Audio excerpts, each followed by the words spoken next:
Welcome to the Behaviour Speak podcast. Now, here's your host, Ben Ryman. Welcome to another episode of the Behaviour Speak podcast. I'm your host, Ben, as always. Today, we're way overseas. In fact, I believe it might even be tomorrow where I'm talking, which is already mind kind of bending. And as a Doctor Who fan, I kind of enjoy that. But we're talking to Dr. Kate Gould, who's over at Monash University in Australia. Welcome to the show, Kate. Hi, Ben. Thanks so much for having me. So excited. I've been doing a couple interviews lately, kind of on. This hasn't been intentionally the topic, but I've noticed that sort of other countries kind of practice positive behavior support in sort of different ways. And as in my search for other folks doing PBS, I came upon a couple of papers from Dr. Gould that really. That were really new to me, and I hadn't sort of heard of PBS sort of applied in this kind of way, and so I thought this was really interesting, and so got a hold of a couple papers, did a little reading, and got a hold of Dr. Gould, who was kind enough to join me on the podcast, and her and her team are just doing some really, really innovative, neat kind of things that I think a lot of other folks that may be practicing PBS might really value. Dr. Gould works as a neuropsychologist and kind of works in the area of traumatic and acquired brain injury, which I think is also really fascinating. And I'm really looking forward to kind of taking this journey with you and to kind of enlighten folks on just the cool things you folks are doing down in Australia. Before we kind of get into sort of all that, I always like to kind of start with a bit of an origin story, kind of see how folks got into the field. Now, I know you're not a behavior analyst per se, but I think a lot of what you do does fall into our realm. But I think you're going to obviously have a different origin story than a lot of the sort of BCBA folks out there. So I'd love to know kind of how you got into, I guess, neuropsychology. And sort of how you developed an interest in TBI and ABI. Yeah, sure. It's so cool that you're so interested in our work. It's lovely to bring the work that we're doing to connect with all the other sort of PBS and behaviourist people in the world. So thank you for following up on that interest in our work. In terms of how I got started in this field, I was always interested in psychology in the first instance, and that really came out because I was that person at school that all the guys in particular would come to and ask about their relationship and girl problems. And so they kind of nudged me in the direction that I was pretty good at talking to people about their problems, and maybe I should consider a pathway of a career in psychology. And I thought that makes sense. So I followed that up. And as I was learning about what you could do as a psychologist, I found out about neuroscience.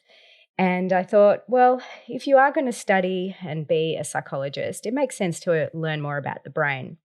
So I did an undergraduate 3-year degree that was called a Bachelor of Behavioural Neuroscience, and I did that at Monash University.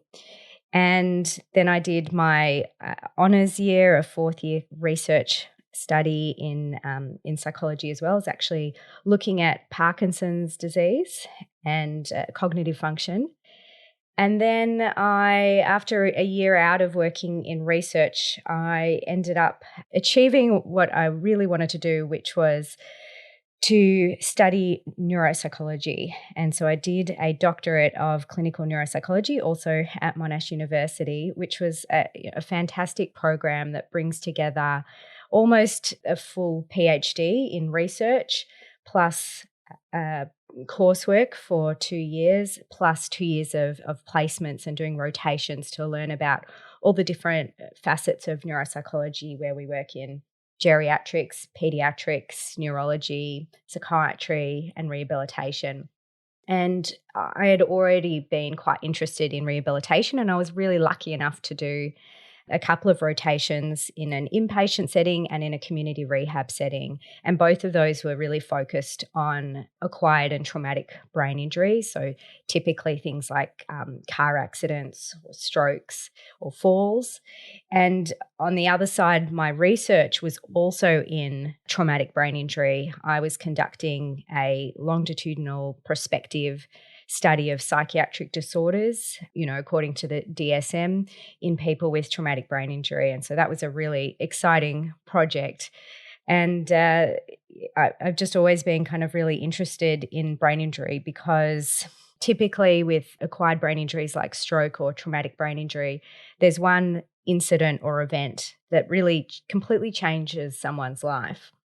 And then following on from that, there's that opportunity to help them either kind of return and recover as much function as they can, or redefine and readjust their life and help compensate for the difficulties they're having. And you can be with them along that path of improvement and rehabilitation that is just so fulfilling and that I was really drawn to. That's really cool. The first thing that really got me kind of giddy here, just and kind of wishing in some ways I was living in Melbourne. The idea that you have a Bachelor of Behavioral Neuroscience degree. I mean, that's just an amazing specialty in and of itself for an undergrad. I think that's so cool, and just sort of what a great sort of starting point to kind of move it into this direction. We have a few programs now. I'm sure the U.S. has a ton, but in Canada we've started to develop. There's a few programs now that are doing kind of bachelors in sort of applied behavior analysis and kind of positive behavior support. And I think it's just so nice to have these kind of real specialized undergrad programs versus sort of a general intro to psych program or whatever, kind of, set the tone. So I think that's really cool that you had that opportunity. Yeah, it was really exciting. We had access to the whole anatomy lab and, cadavers and really very hands-on in our learning with the brain. And that was just pretty amazing when you're 18 years old to have that kind of training and education. Was really cool. Really neat.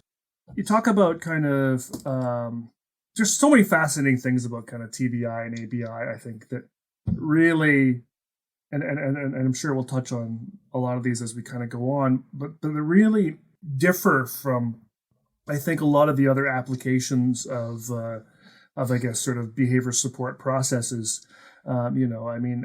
Typically, ABA, and I know that's not exactly what the kind of stuff you're doing, but typically ABA has been sort of a, focus on kind of autism and developmental disabilities and sort of those sorts of things. It's definitely in a lot of other areas now, and some really neat areas where it's being done. But originally it kind of started there. And in a sense, those are also neurological type disorders, that, involve, brain differences and so on and so forth, except that those are things that, folks are born with. And so they kind of start that way. And so, I think the whole kind of idea of TBI and that you've had folks that, prior to this one incident, like the car accident or the fall that you talk about, not necessarily neurotypical. I mean, I suppose they could be neurodiverse as well. But they had, normal, as it were, ordinary kind of lives before that. And it was all sort of taken away. And kind of having that perspective is really interesting. Before we kind of get into sort of, those differences though, sort of what's kind of the difference between TBI and ABI, so traumatic brain injury versus acquired brain injury? And then what are kind of like the most kind of common issues that sort of come out of that would require, the support of I guess, a neuropsychologist or someone else like that? So a traumatic brain injury is one type of acquired brain injury. Acquired brain injury is more the umbrella term that describes any kind of insult or injury or potentially illness to the brain that's acquired after birth as opposed to something congenital. And so under the ABI umbrella, you'd also have, stroke, a range of other conditions affecting the brain. So dementias can come under the umbrella of ABI, but because they're neurodegenerative, sometimes they are sort of studied in a different way. Right. And traumatic brain injury is one of the key areas. But things like epilepsy can also, lead and be associated with acquired brain injury and a whole range of other conditions. But yeah, my interest has mostly been in traumatic brain injury, and that's because of where I've done my research, where we're part of a rehabilitation healthcare system that actually treats at an inpatient, community and outpatient level people who've had traumatic brain injuries. So in terms of then what are the kind of common issues that a neuropsychologist would assist with for someone with a traumatic brain injury, for those who aren't aware what the difference is between a neuropsychologist and a general psychologist or a clinical psychologist, we're in neuropsychology, we're more interested in treating and understanding conditions that affect the brain. So in particular, that would be how the brain and behaviour are linked, and how somebody is functioning in terms of their cognition or thinking skills, so their memory, attention, reasoning, their psychological well-being, depression, anxiety, adjustment, coping, dealing with pain, and then behaviour change as well. So it kind of comes under an umbrella of the neuropsychological or neuropsychiatric issues that we deal with. For people with a traumatic brain injury, they do experience all of those issues. Cognitive change, psychological impact, behaviour change, as well as things like pain, fatigue, sleep changes, headaches, balance difficulty, communication issues on all sorts of levels, a whole range. And it really depends on where the brain has been injured, how severely it's been injured, what kind of recovery and support, but also what was the brain like before. As you said, they could be neurotypical or have had any kind of difficulties beforehand. And what we found is that TBI, car accidents, falls, they don't happen completely randomly. There are predictors of who is more likely to have those difficulties. So, for example, it's about 75% males who have a traumatic brain injury, and they are in that kind of 20 to 40 year age group typically. Yep. And that's when in Australia at least, when the reason or the way they sustained their traumatic brain injuries from a car accident. Sure. Because as we know, they're more likely to be risk-taking, maybe speeding, driving under the influence of alcohol. And they're also more likely to survive an accident because they are fit and healthy. And so you are going to have then an individual who has broadly the same lifespan as somebody without the injury. So they've got all their productive years ahead of them with a whole range of difficulties. And then you see another peak in the older age group of falls of people with a traumatic brain injury. So you're going to get very different kinds of injury to the brain depending on the mechanism of injury and the severity of the injury, because traumatic brain injury includes a whole spectrum from a mild TBI, also called a concussion, all the way up to severe brain injury and catastrophic brain injuries, where you've got people who are broadly nonverbal, non-responsive. So it's a very wide scope of functioning, and each person is going to experience their own presentation of difficulties in their mood, thinking and behaviour, as well as all those other aspects. So we're often working with a multidisciplinary team of speech therapists and occupational therapists and psychiatrists and care workers to sort of unpack and support all those issues for people in that severe end. Really cool. And I was saying to you before when we kind of chatted a couple of weeks ago that, I didn't even realize sort of the sort of TBI and ABI are neuropsychologists are the professional that deal with those, and I don't know if that's the case sort of around the world or not, but it does seem like kind of in and we're going to get into sort of interventions and that sort of thing soon, but it does sort of seem like, at least in my neck of the woods, that when someone sustains a traumatic brain injury, that it's usually kind of some kind of, vocational kind of rehab sort of program. It reminds me a lot of sort of the workers' compensation programs you might have if you hurt your back at work, and they kind of put you into a bit of a program, and I don't know that neuropsychologists are the folks that are kind of involved in that, and it seems to make a lot of sense.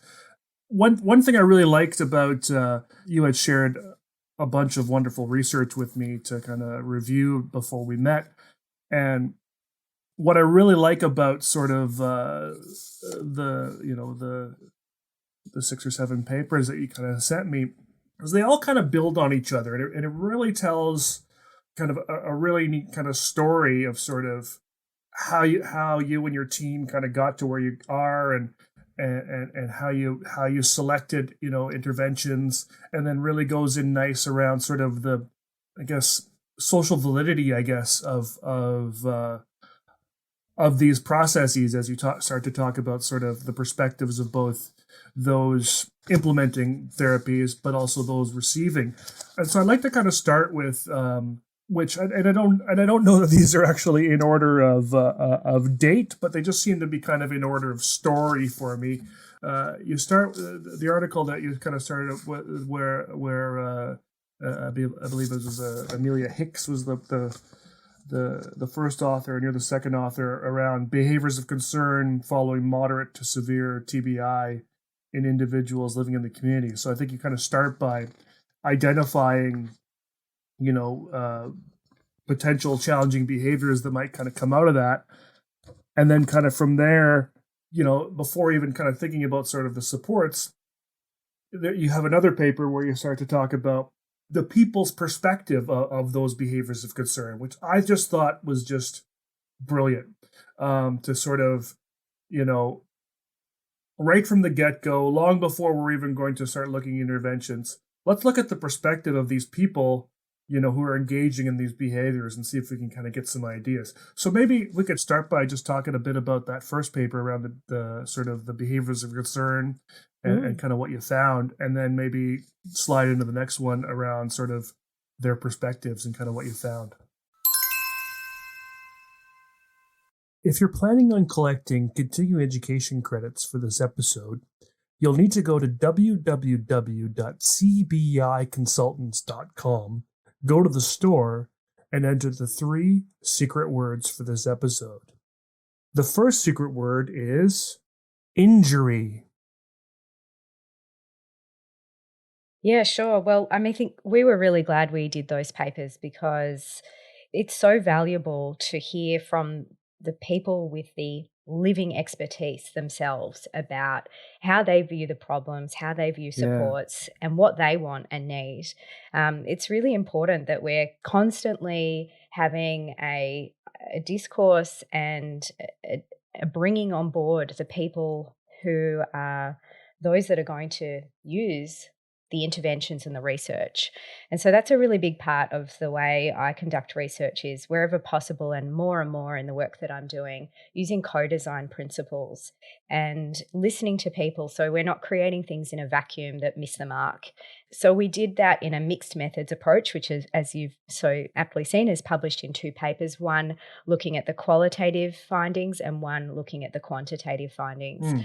So we did a quantitative survey of, I think it was 127 individuals. 89 had traumatic brain injury, mostly severe brain injury, and they were about 11 years after their injury.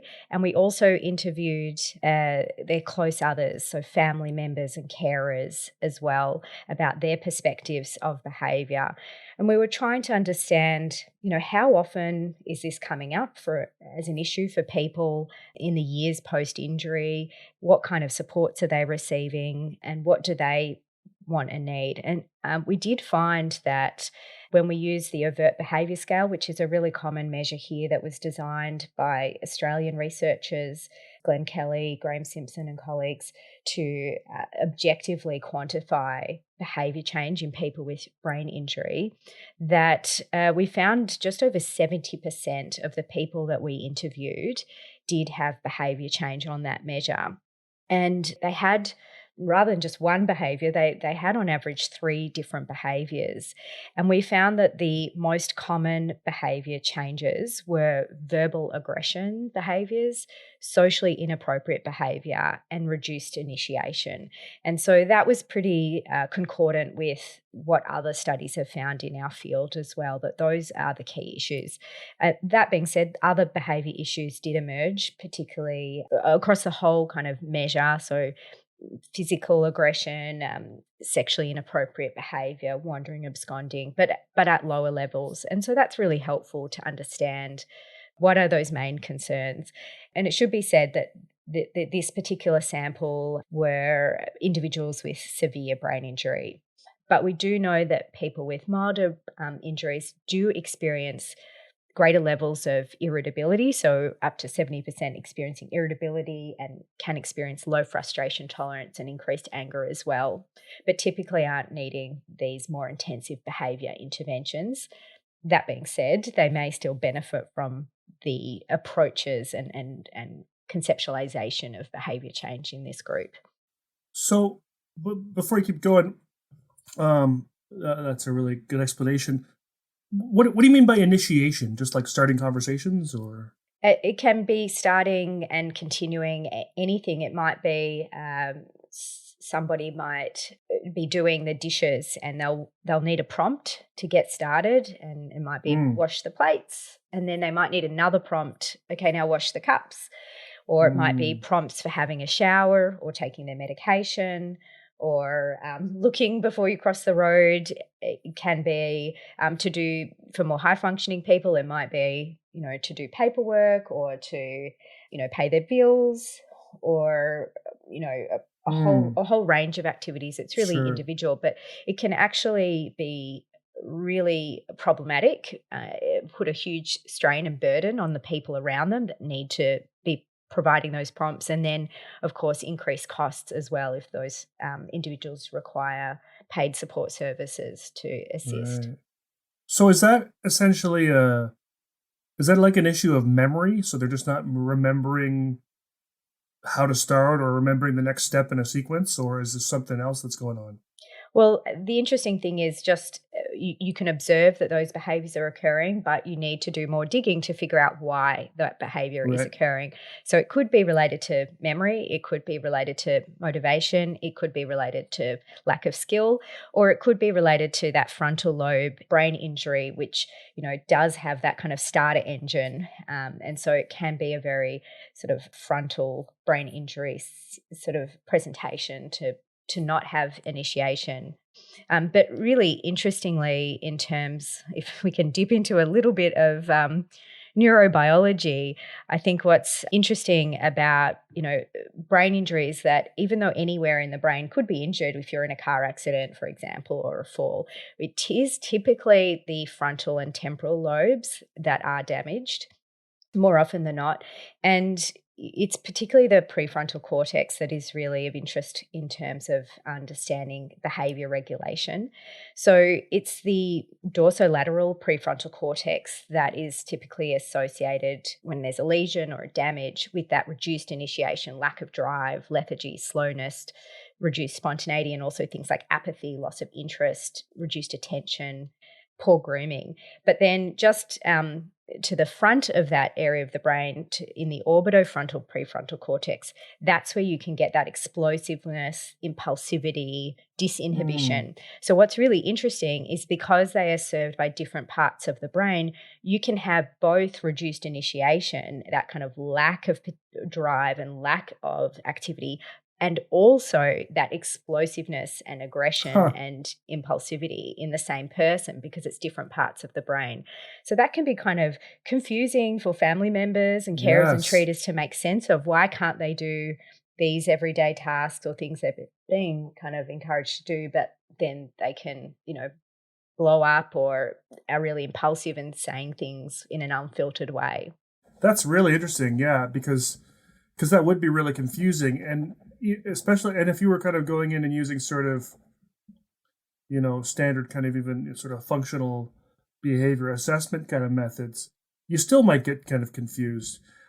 Are those sorts of differences, are they diagnosed through brain imaging, or are they or is it more through sort of interviewing and observation, or a little both? Yeah, it's always a combination. It's kind of detective work, putting all the pieces together.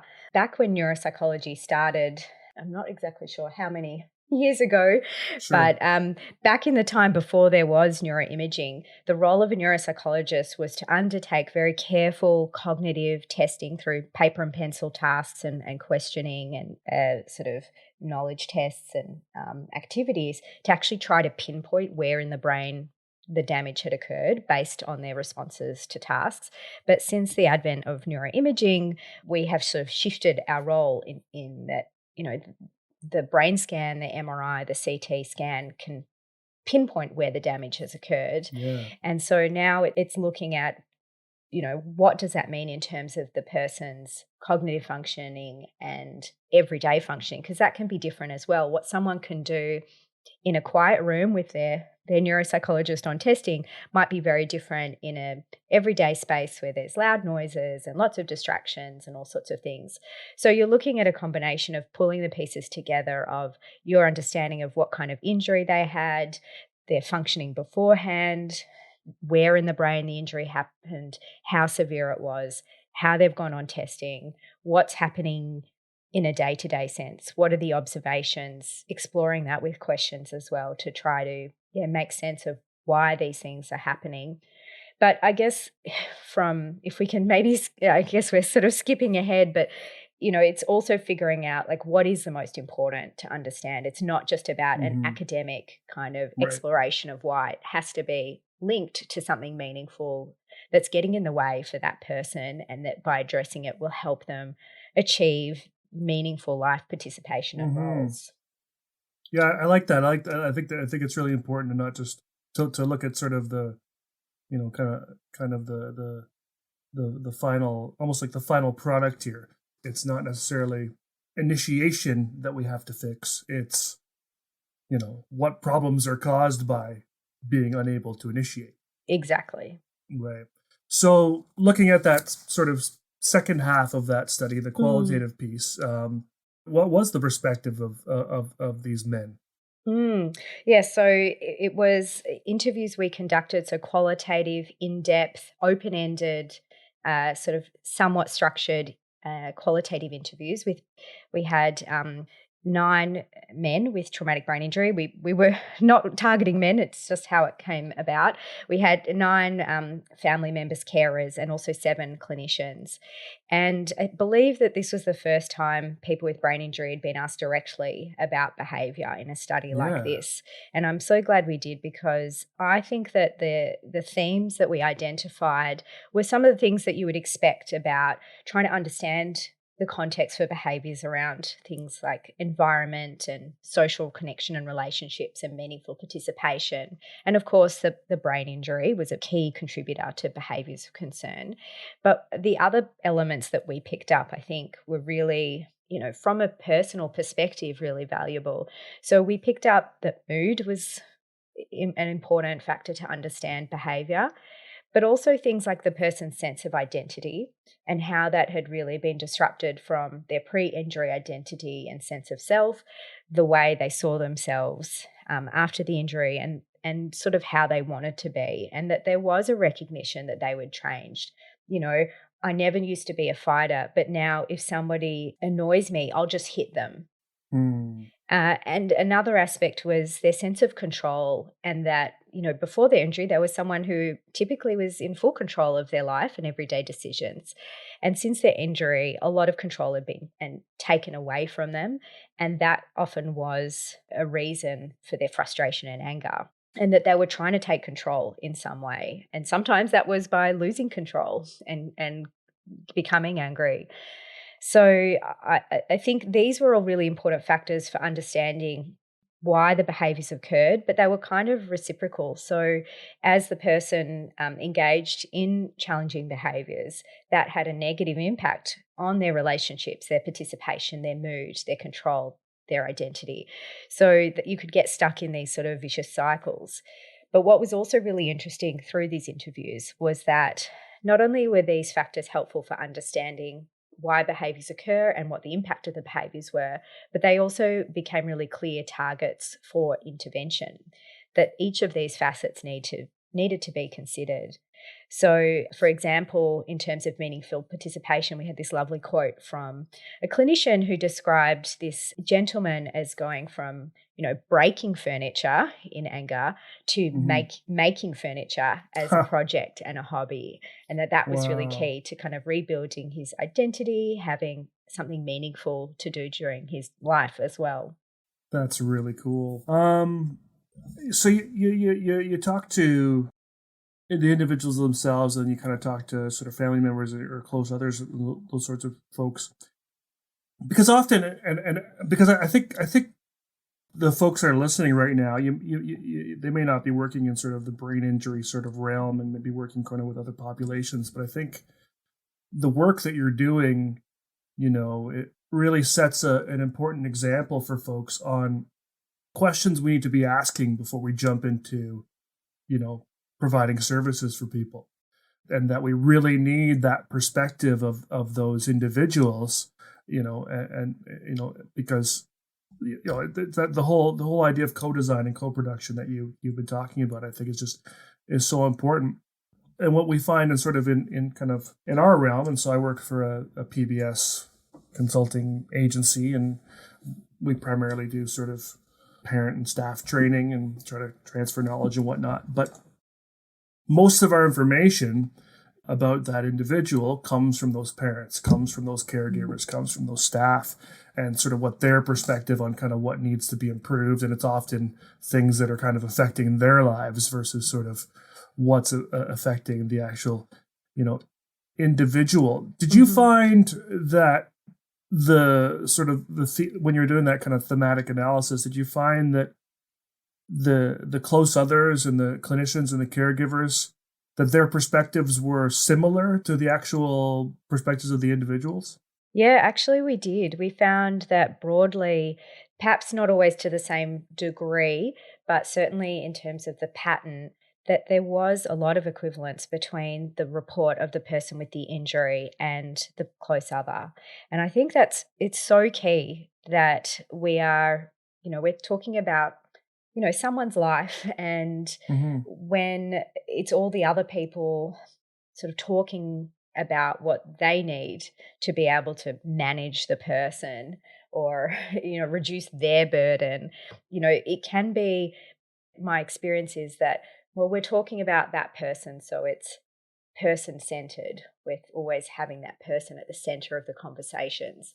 But sometimes that can mean that the person themselves is not included in deciding what will happen for them for their life. And obviously that is going to depend on the capacity of the person.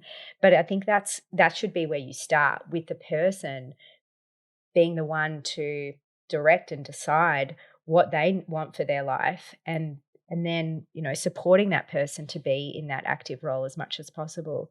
So we did find in that that survey paper that, we had quite similar levels of reporting of behaviour issues from the family members and the close others and the person with traumatic brain injury, but perhaps a somewhat higher level of reporting from close others. And that's what we typically see, not just in behaviour issues, but in a range of other different problems after the injury, that there can be it's hard to know where the sort of real truth is, and in a way it doesn't really matter, but that there can be a little bit of underreporting potentially from the person with the injury, but still recognition generally of the issues. Now, obviously, interviewing 9 people isn't going to be representative of the world's population, but I think it does give some promise to sort of situations where maybe the individual isn't able to communicate,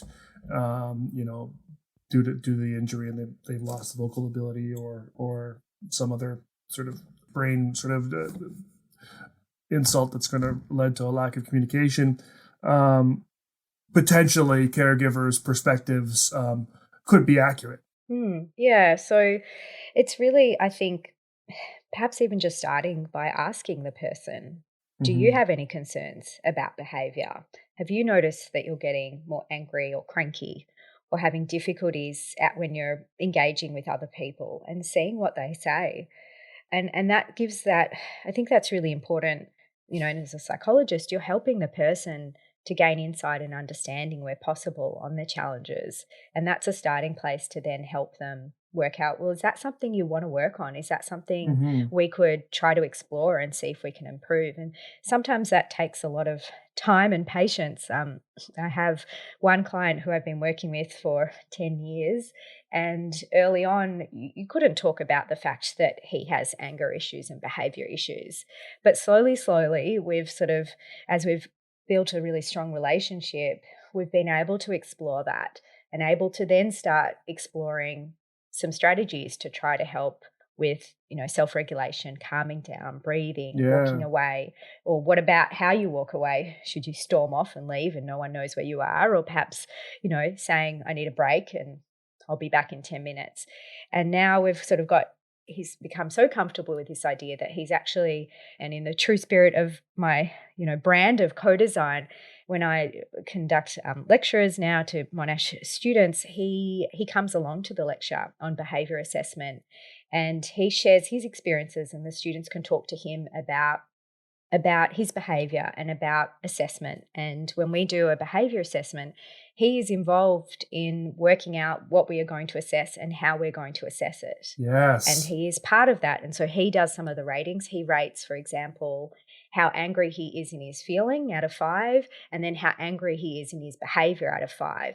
And so we're trying to help him navigate, we all get angry, that's okay, but it's about how you manage your response to that anger, how you behave with that anger, and trying to, even if the number for feeling is high, get the behaviour score lower. And that's a success. Even if it's just 1 point lower, that shows that you've regulated a little bit, and we'll just build on that.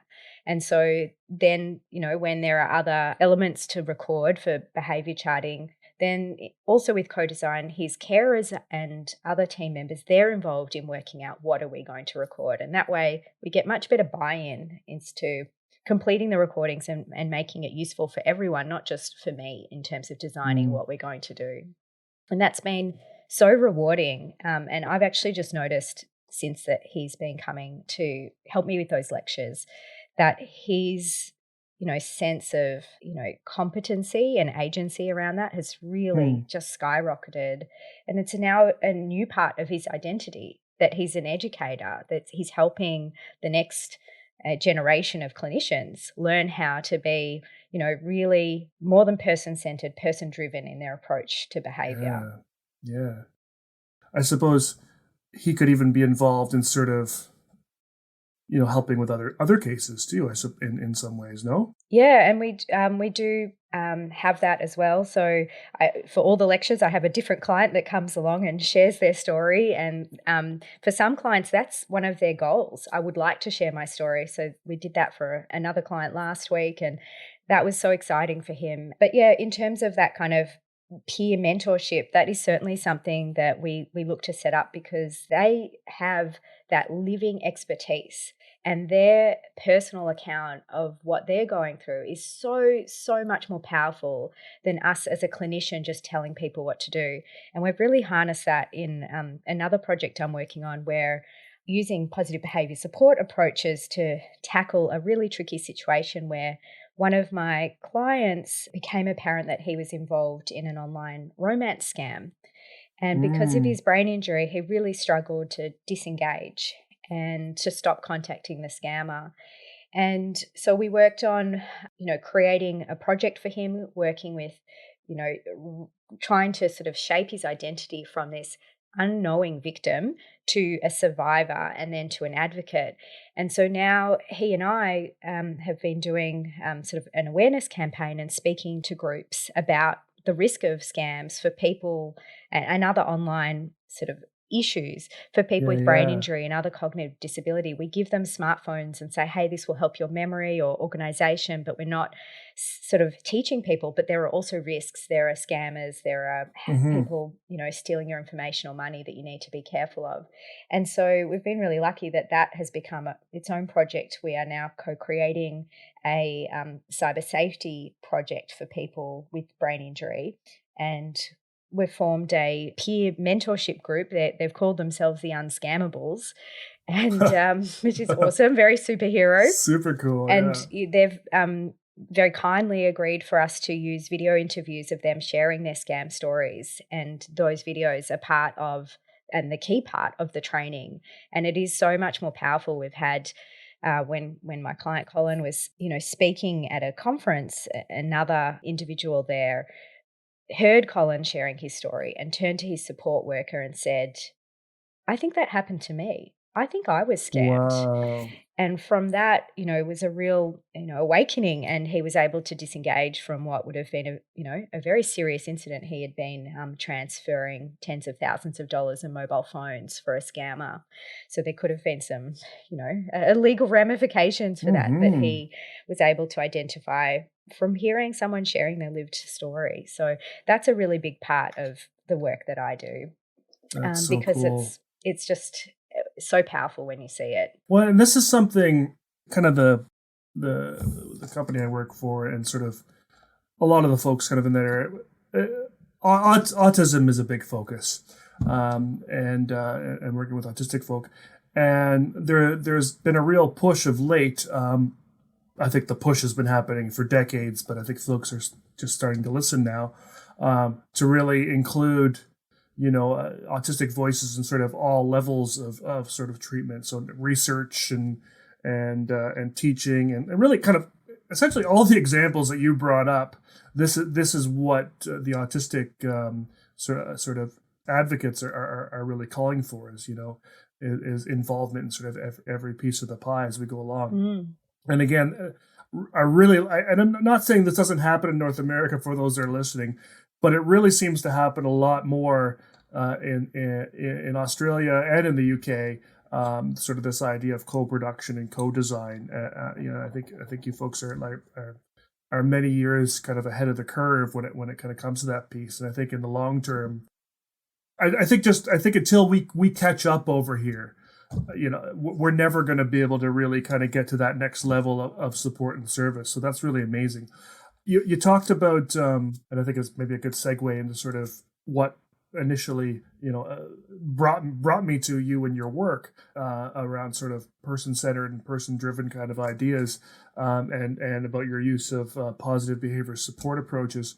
What really struck me just from reading an article headline was this concept of this thing that was called PBS PLUS,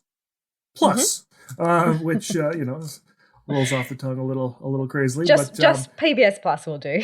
PBS Plus will do. Yeah, I think that's simpler. I wouldn't be surprised if a couple of papers down the road we just see the one plus.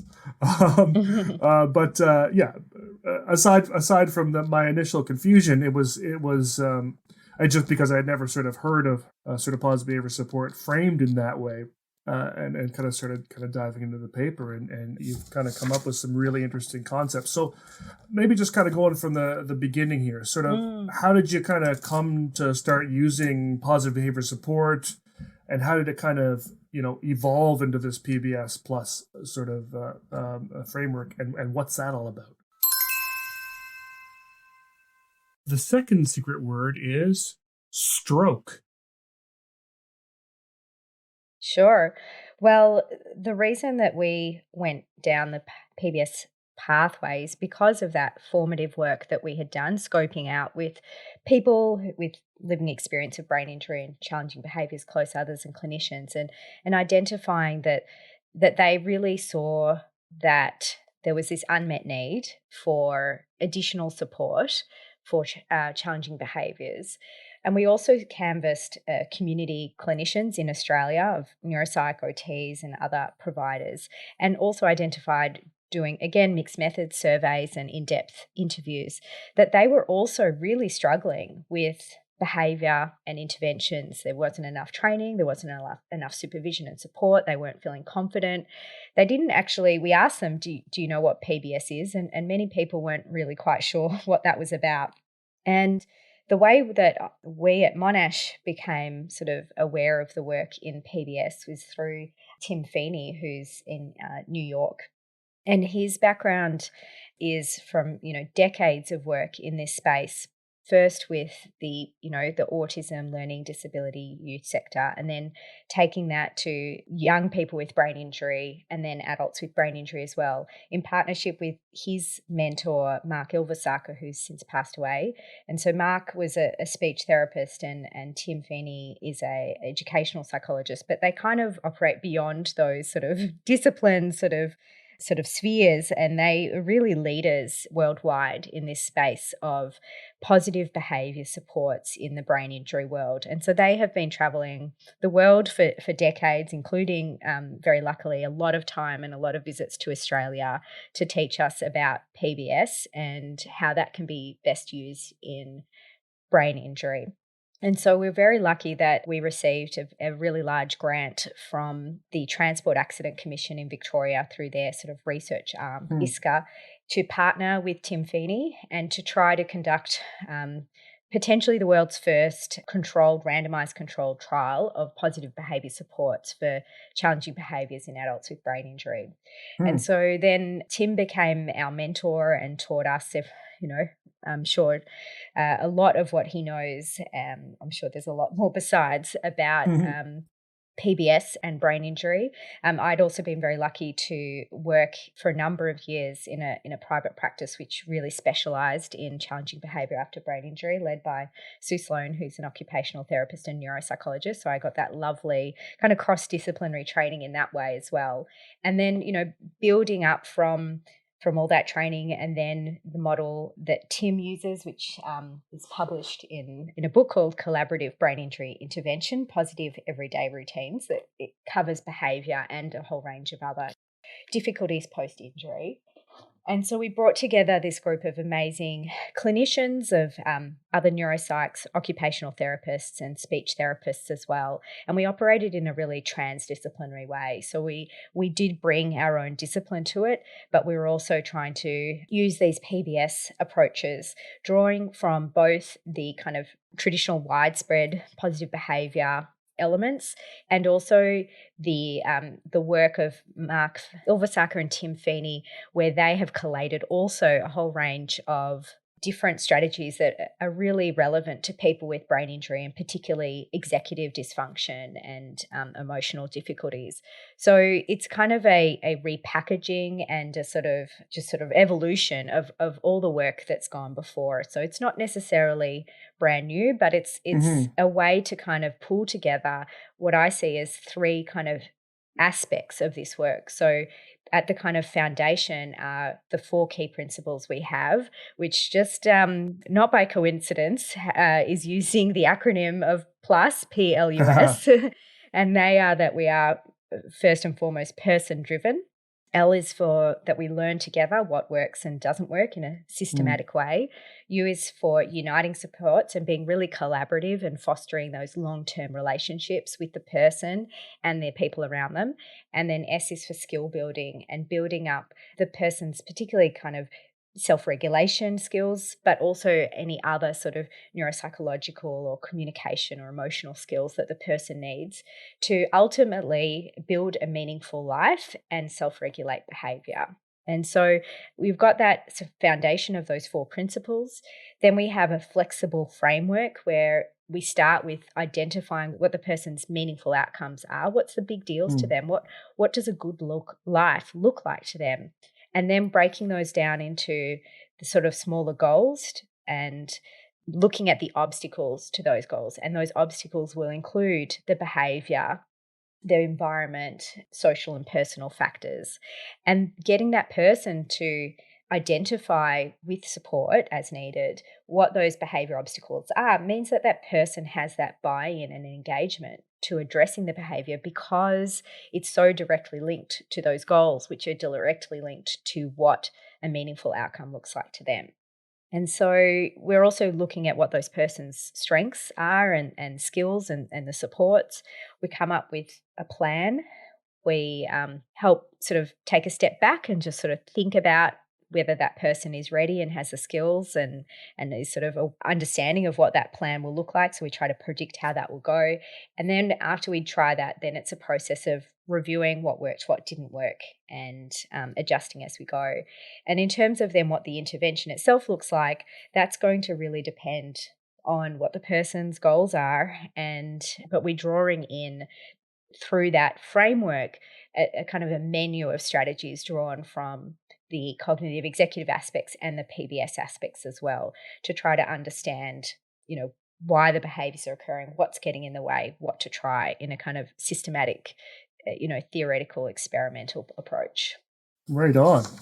Yeah, it's just a really neat kind of, and we'll have the links to these papers and to all these great folks that you've mentioned in the show notes.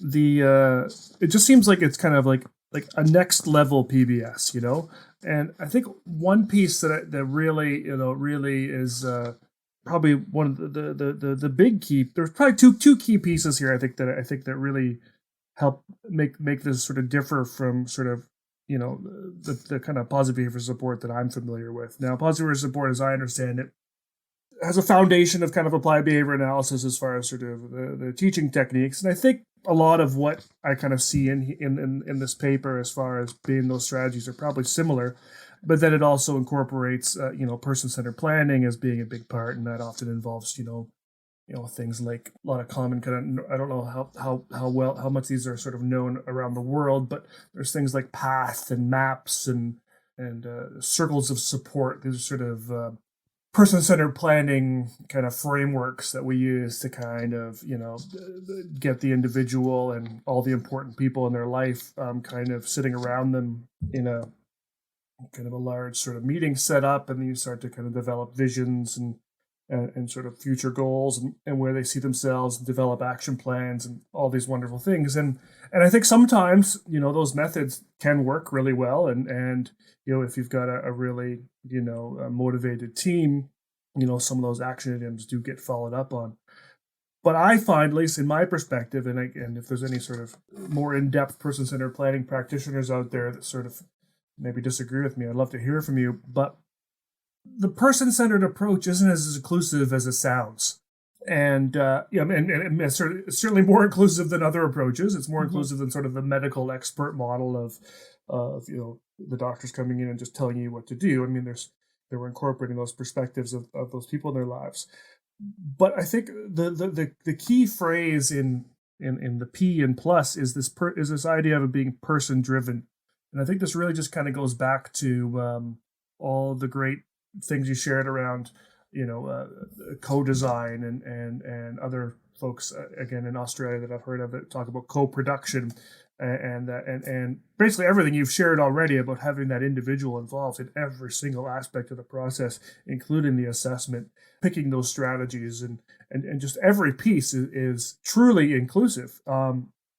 And I just think that makes just such a huge difference. And I think it can be a real game changer for folks, that sort of change of things. I think some folks will think they're already doing this. And I think some folks may be afraid in terms of sort of, if you've got an individual maybe that engages in a lot of challenging behavior and having them included in a meeting with a bunch of people or whatever. What has been your experience using that PBS Plus model, person-driven piece? What's that been like, and kind of maybe some examples of kind of what you've seen there? Yeah, I'll share two things.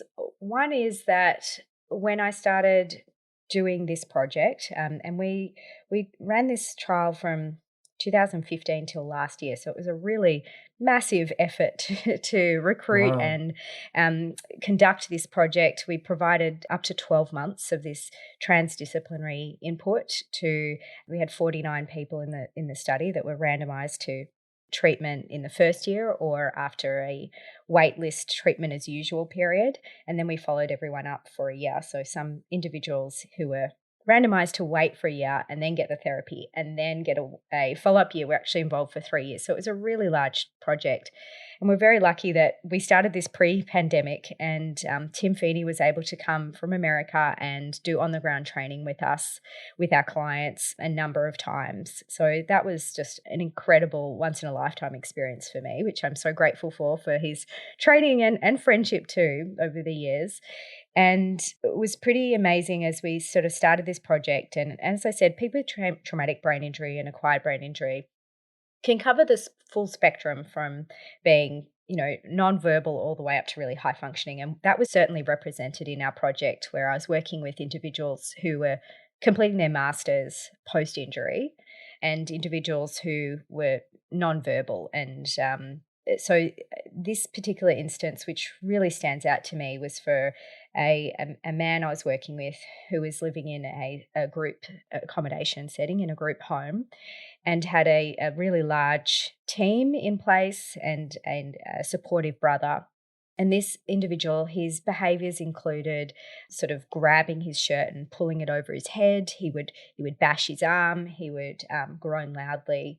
And so as we were trying to, get to meet him and understand him and the team's needs, we were setting up a team meeting and sort of sitting around the lounge room in a bunch of chairs, about 10 people or so.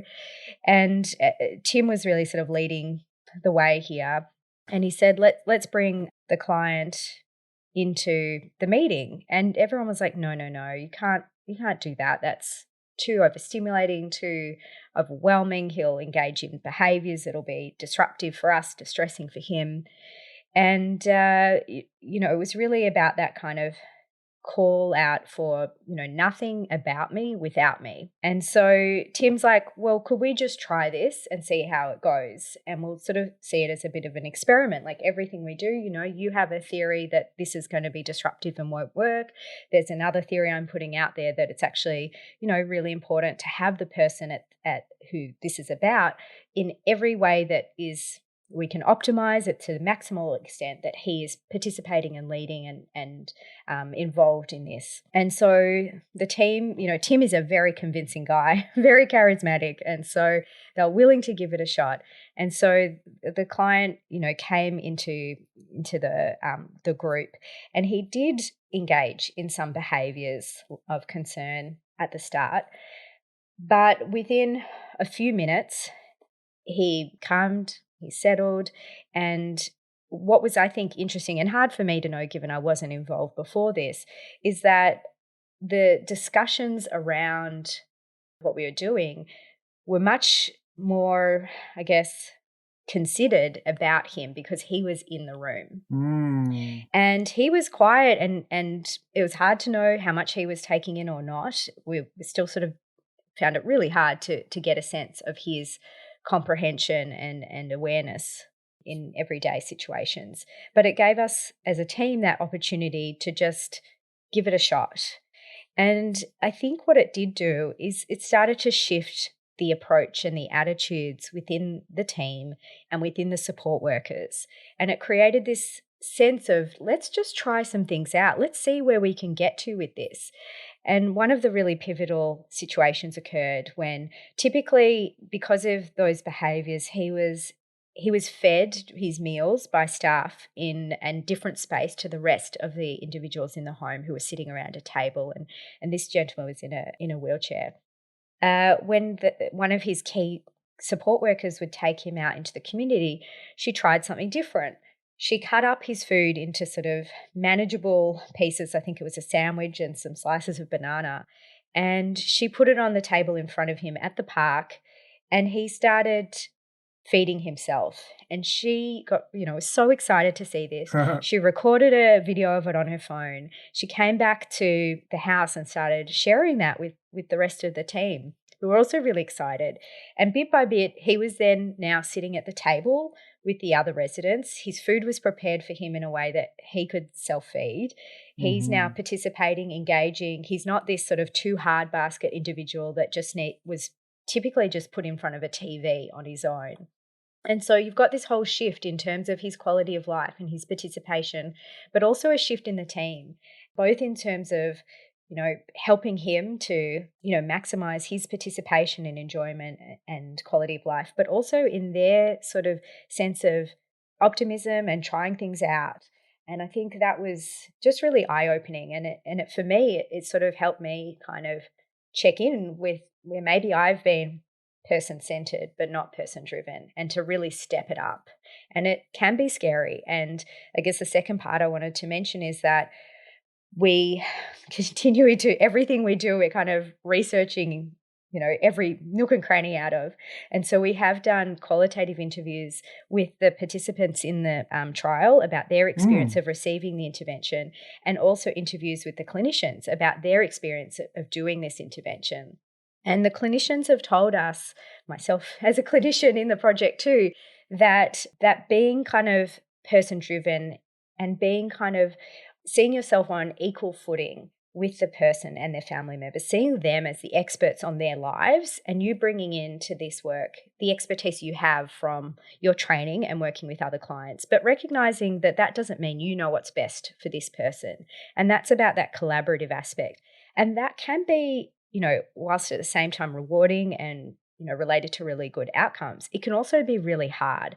It can be hard for the therapist to sort of let go from some of that power and that sort of feeling like you know all the answers, and having to sit with that space of not knowing what this is going to look like.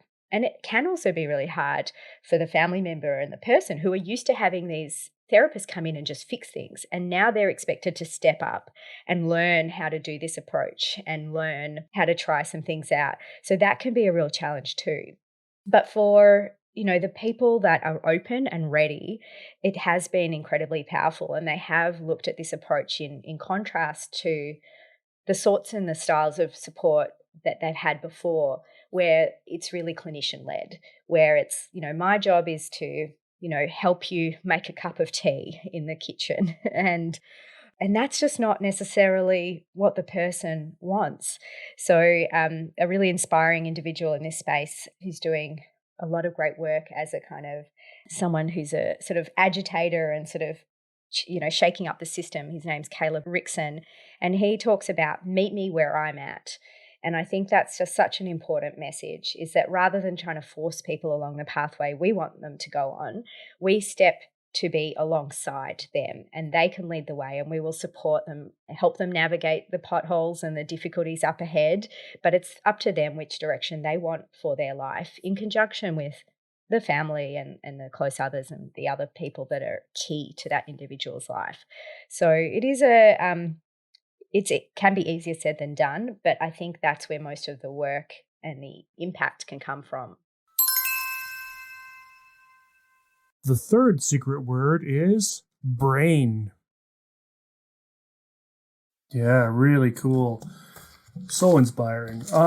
So you talked about kind of the the sort of follow-up perspectives of of the therapists. What was the perspective again? And I imagine it was pretty good, just based on sort of the process you're using and the rapport building you've done and sort of all those pieces.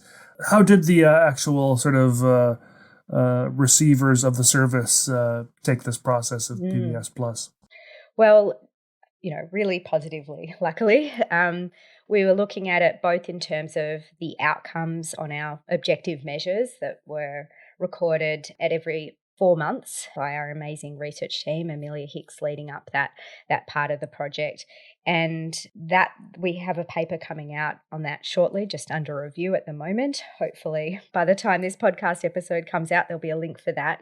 We have just published the paper looking at the qualitative interviews of people in the project. And the title of that paper is "I've Never Been Positive, I Am Now." And what was really interesting, and I do hear from people, is that because of the work we're doing to try to understand the person and what they need, it's not always just focused on the behavior and the brain injury. That comes into it. But it does mean there's been opportunity and capacity for that person to experience improvements compared to pre-injury. And that's sort of called that post-traumatic growth, where they're learning, for example, organizational skills or relationship skills that they didn't have before. And that kind of being really inclusive and holistic is really key. So when we looked at that experience from the perspectives of the individuals and close others who received intervention, we have like 4 key themes. The first was, it was really pivotal in terms of what their outcome was going to be, how they started out as we met them and started the intervention, what was their level of openness to change? So for some people, due to their prior experiences and also potentially due to their functional capacity and their level of insight and injury-related sort of disability, there were individuals who weren't particularly ready for change, and then there were individuals who were desperate and so keen to get some support that was so individualized like this. And then in terms of as we went through the intervention, a key aspect that came out very clearly was their connection with the clinician. And so that went beyond rapport. It went to having a really strong, trustful, and genuine relationship with this person who was their clinician. And that was really facilitated by three factors: by recognition that their clinician had expertise in brain injury, by that compatibility they felt on a personal level, and as well how adaptable and flexible that clinician was to their needs. So we tried something, we said we don't like it, and then the clinician recognized that and tried something else. So that was really important. And then on the other level, the other sort of key facilitator of the benefits of PBS Plus was how it was really embedded. It was sort of integrated into their day-to-day life, and that the skills that we were teaching about self-regulation of behaviour, for example, using those cognitive executive tools and strategies, weren't just helpful often for the person with the injury, but for the family members as well, because often, as we know, they're sort of triggering off each other as it becomes more distressing. And so that was what they noted, was that it was essential that the work was positive, it was inclusive, and then it was person-driven as well. And all of that together led to them feeling like they were more prepared for their future. They had a reduction in these challenging behaviours. They had greater knowledge of themselves and their ABI and how the ABI affected them. And they felt empowered because we were building up their skills, not just in terms of how to sort of learn the strategies, but also for the whole approach. We sort of have a demystification kind of process. Everything is overted. Every kind of framework approach and principle we are sharing with the individuals and their family members and their teams as well, to enable them to continue to the best of their ability this in the longer term, acknowledging that, life changes and there are episodic requirements for additional input, but that was a kind of focus from the beginning, that they become, they already are experts, but that they also become experts in PBS as we go. So it was, really fantastic. And the article is, what's really great about these qualitative articles is it's full of quotes from the individuals themselves, and they can say it in much more sort of eloquent terms than I can, because it's their life and their experience. So cool. Kind of before we wrap up, and it's just covered it's been such an awesome conversation. I just love everything you're doing. But I was wondering, and we didn't really talk about this in our pre-chat, so forgive me if you're not prepared for this. It's not a paper question, but I'm wondering about sort of the kind of the real life kind of applicability of this process. So often we see in these wonderful studies, that are often funded by a big grant or some other method, and we have these wonderful, the transdisciplinary team, I think is just is brilliant, and sort of the time to kind of build those relationships with the clinicians and with the individuals themselves and sort of all these pieces. It is sort of the cost, the cost kind of associated with it. Now, I don't know if this is kind of where you're going to go. One thing I do, in the very little experience that I've sort of had with supporting folks with TBI,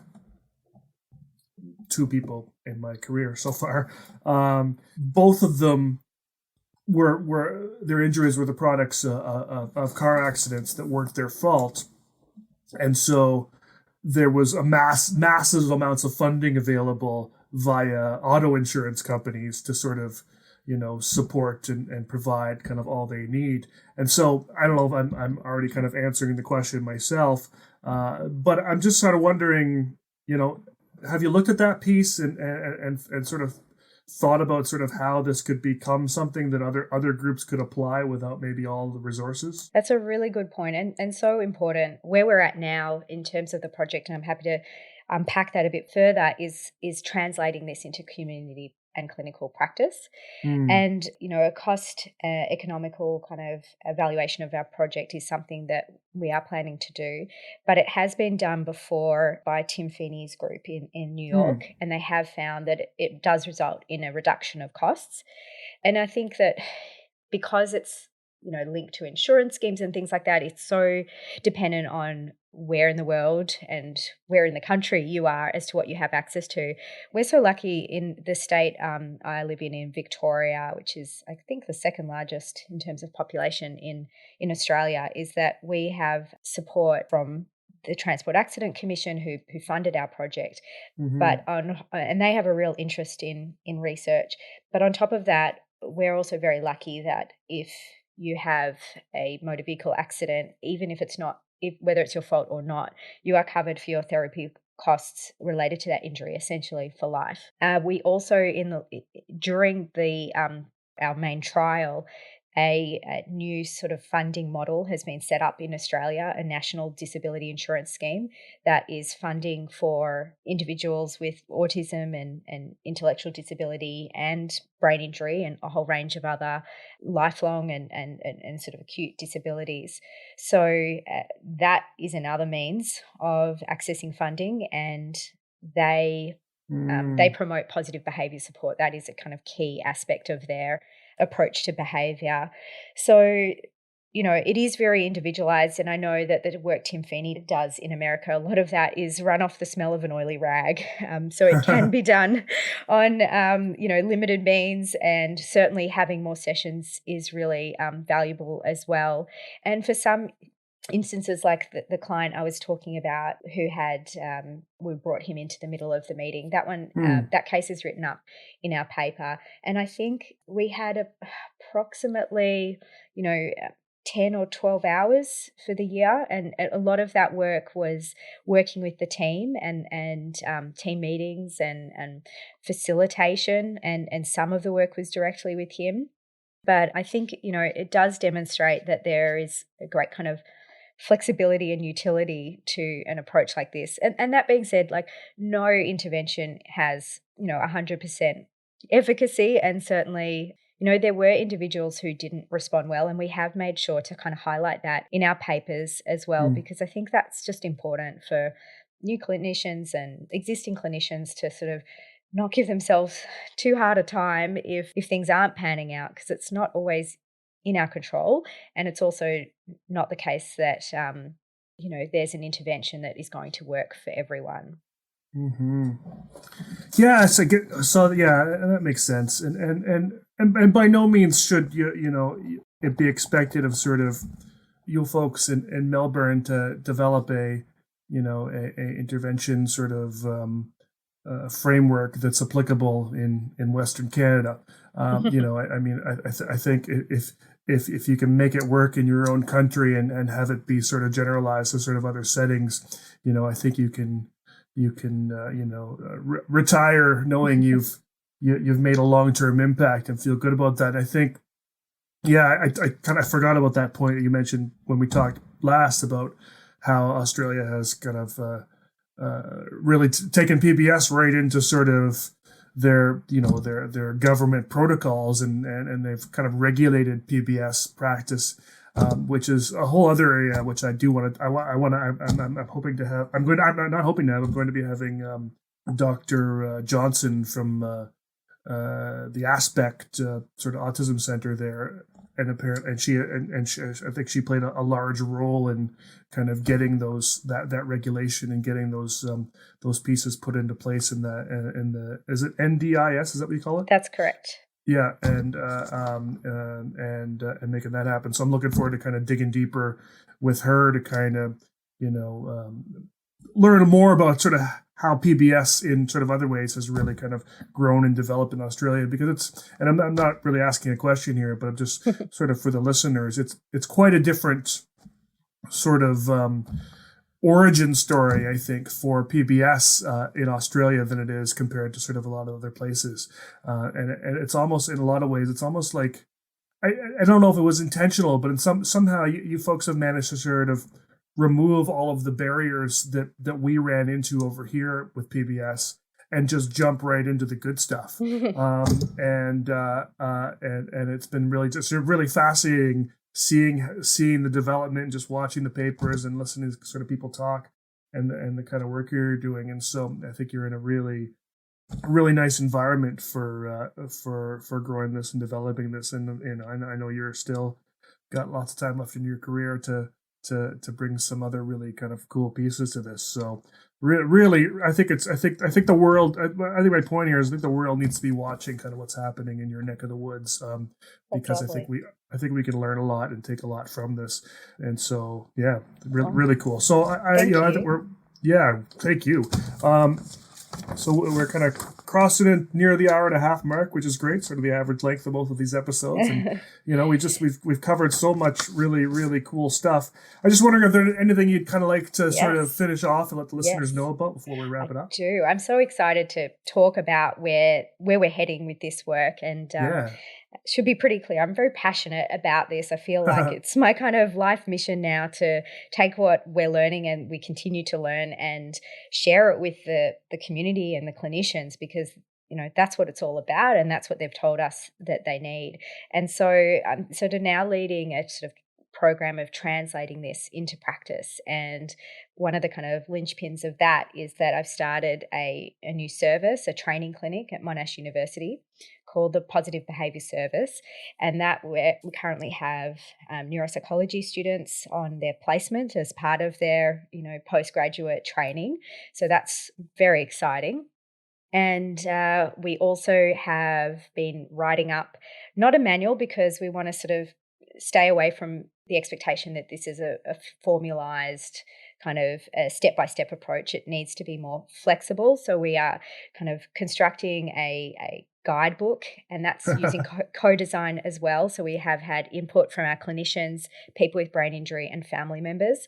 And that's targeted towards clinicians with sort of handouts for family members and carers and people with brain injury. We're also working on our own podcast as well with clinicians, family members, and people with brain injury who are, spending an episode talking about each aspect of the intervention, each tool, and sort of unpacking that from their own experience. And we'll be kind of conducting training as well, and we have videos of the sessions from the trial to share with our trainees as well. And so at the moment, that's sort of sitting with neuropsychology, but the plan is for that to expand out to other disciplines as well. And, if the kind of approach, the theoretical and sort of principles sort of sit well with people, then, we hope that there's an opportunity to learn what this is, but also really mindful that this is really challenging work. It's so rewarding, but it's really tough. And each person brings with it their own unique sort of needs. And there's so much kind of creativity that's needed to kind of design an intervention for each person. So ongoing support and supervision is really crucial as well. And so that's going to be another arm of our translation, sort of establishing a community of practice around this way that we work, and hopefully bringing on board other kind of passionate people from all sort of, aspects of their different areas of their careers as well, and different disciplines to really build up the capacity in Australia and eventually around the world to help people, because there is a real shortage of people now who are doing this work. We now have the funding and models for that, but it is quite difficult to find the practitioners who have the availability, the skills, and the confidence to do this. So that's what hopefully the next little while of my career will be focused on. That's amazing. Well, I hope you'll come back on the podcast in a couple of years and kind of share some updates about the work you're doing and where you're at. Love to. Well, thanks again, Kate. Really, again, fantastic to have you on. I learned so much. And I think a lot of people will get a lot out of this. I imagine a lot of people will also be looking up, who this Tim Feeney fella is, because, actually I threw his name around in some circles back home here, and it's not familiar. And yet but then I dived into some of his research, and he's really done a lot of amazing things. So he's sort of managed to sort of escape the the PBS community in some way and kind of just go and do his own thing. But so I definitely will be calling on him to kind of come on the podcast at some point too. Yeah, that would be really great. I think though that, for a long time, what Tim tells me is that this was quite a controversial approach to PBS, and it wasn't seen as the kind of fitting with the expected model. And so, maybe we've just been really lucky. I think in Australia, we're a younger country, and I think we're, very dynamic and flexible and sort of innovative with the way we do things. And I think Tim's had just an amazing response in Australia, but certainly I know he, travels to New Zealand and all across America. And I thought maybe Canada, but maybe different circles. And I'm sure, he'd be great for your audience as well. So thank you so much for today. It's been so much fun and amazing to be able to talk about this with you. So thank you, Ben. Super cool. Thank you too. We'll see you next time. Cheers. Bye.